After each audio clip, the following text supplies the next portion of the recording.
पाओगे तुम मेरा दिल तोड़ के, चैन ना पाओगे तुम मेरा दिल तोड़ के, चैन ना पाओगे तुम मेरा दिल तोड़ के। मैंने तुझे अपना माना, तूने मुझे अपना मानी, बेवफाई करने में रह गई यूं दीवानी, लूट लिया हर जाई दिल मेरा तोड़ के, चैन ना पाओगे तुम मेरा दिल तोड़ के, चैन ना पाओगे तुम मेरा दिल तोड़ के।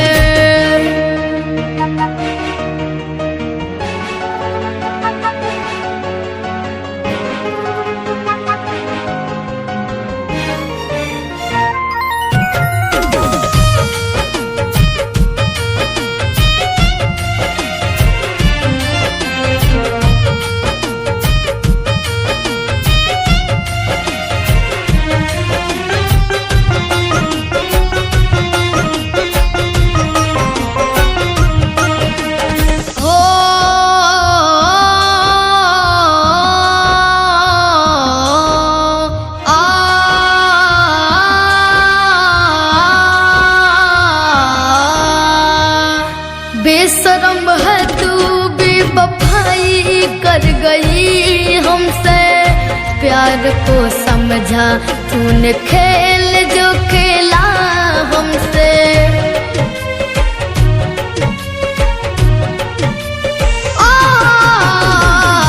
बेशरम है तू बेवफाई कर गई हमसे, प्यार को समझा तूने खेले जो खेला हमसे।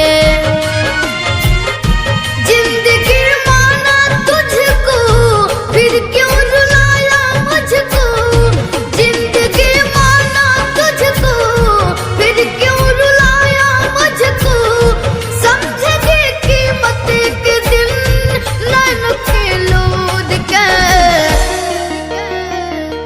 चैन ना पाओगे तुम मेरा दिल तोड़ के, चैन ना पाओगे तुम मेरा दिल तोड़ के।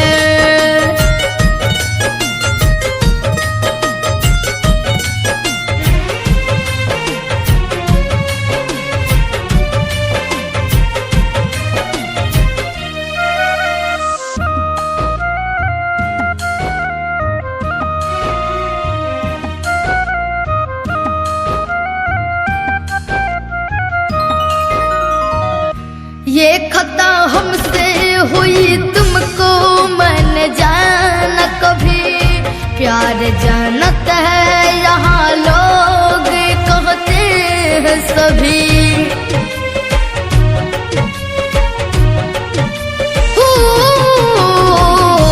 ये खता हमसे हुई तुमको मैंने जाना कभी, प्यार जानत है यहाँ लोग कहते हैं सभी।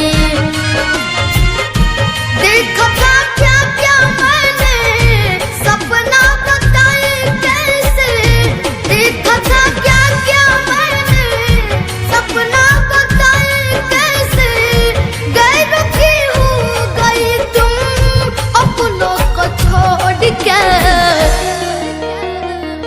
चैन ना पाओ